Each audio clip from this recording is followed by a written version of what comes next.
In today's video, I'm going to teach you how to best use Basecamp. Basecamp is built around a small set of core tools that work best when each one has a clear purpose. Once you know what belongs where, your projects feel calmer, more organized, and much easier to track. So let's walk through each tool, how it's meant to be used, and some simple habits that will help you get the most out of it.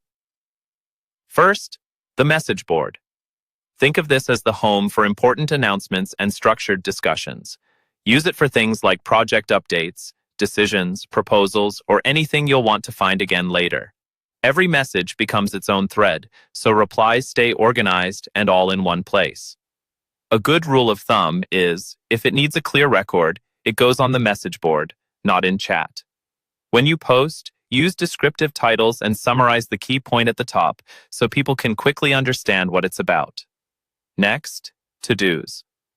This is where the actual work gets broken down. Create lists for different phases, topics, or teams, and then add individual tasks inside those lists. Assign each task to the right person and set a due date so responsibilities and timelines are crystal clear. As tasks get checked off, you'll see the completion needle move, giving you a quick snapshot of progress. Try to keep tasks specific and actionable. Instead of a vague work on design, write something like create homepage wireframe with a real deadline. Docs and Files is your central library. Use it to keep everything people might need to reference: documents, images, spreadsheets, and links to tools like Google Drive. The idea is to avoid digging through email or chat for that one attachment.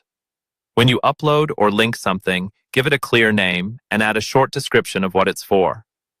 Group related items into folders so new teammates can get up to speed simply by browsing.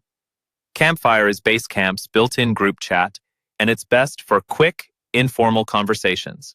Ask short questions, share a quick update, or hash out something that doesn't need to be permanent. Because chat scrolls away, avoid using it for major decisions, long explanations, or anything you'll need to reference later. When something important does come out of a chat, move the summary and the final decision to the message board or into a to-do. The schedule pulls all your dated items into one place. Deadlines from to-dos show up automatically, and you can add events or milestones like launches, meetings, or review dates. This gives everyone a shared calendar for the project. Make it a habit to check the schedule at the start of your week so there are no surprises. Finally, automatic check-ins help you keep everyone in the loop without endless status meetings. You can set recurring questions like, "What did you finish today?" or "What are you working on this week?" Basecamp will then prompt people to answer on a schedule you choose, and all the replies are collected in one place. This is great for seeing progress across the team and spotting blockers early, especially if you're working remotely.